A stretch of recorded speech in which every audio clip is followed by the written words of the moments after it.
L'idée du Learning Center de Dunkerque est de mettre à la disposition d'un large public un centre de ressources sur l'écologie des territoires, de donner à voir et à comprendre les mécanismes du développement durable urbain ainsi que les grands enjeux sociaux, économiques et environnementaux de la ville de demain.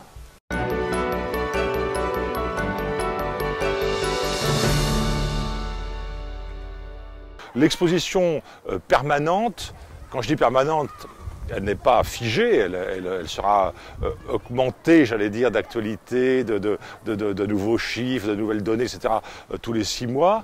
Mais cette exposition, qui en gros va durer 5-6 ans, eh bien, va traiter aussi bien l'énergie que l'agriculture urbaine, que les jardins partagés, que la climatique, etc. Donc c'est vraiment une approche interactive de tous les éléments constitutifs de notre milieu de vie.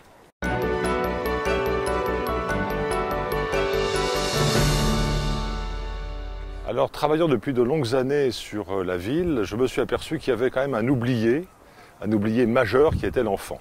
Comme si les architectes, les urbanistes, les paysagistes se foutaient totalement de la présence de l'enfant. Et donc, toute cette espèce de préoccupation de l'enfant par rapport à sa perception est quelque chose que les praticiens et même les éducateurs bien souvent ignorent. Donc, partant de la Déclaration universelle des droits de l'enfant de 1959, dans laquelle il est dit qu'on doit consulter un enfant dès qu'on fait quelque chose qui le concerne, je me suis dit, ce serait bien de questionner justement, historiquement, la manière dont on a pris en considération ou pas les enfants.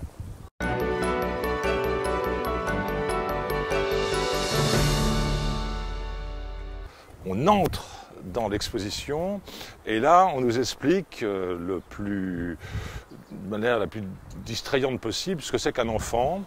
Donc on rappelle les travaux de Jean Piaget, les travaux de Françoise Dolto, les travaux remarquables de Donald Winnicott et qui essaie d'expliquer ce que c'est qu'un enfant et son rapport à son corps, son rapport à l'espace, son rapport évidemment au monde. On va avoir une séquence sur le jeu, l'importance du jeu dans la pédagogie.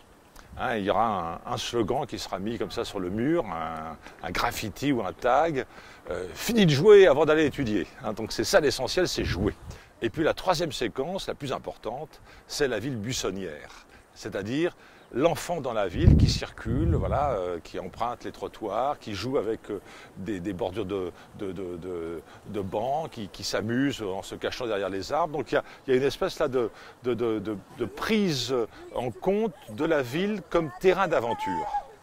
Et je suis persuadé que l'enfant grandit en lui-même justement au contact de ces épreuves qu'on trouve dans la ville. Mais quand je dis des épreuves, ce n'est pas des épreuves terribles, c'est plutôt des expériences.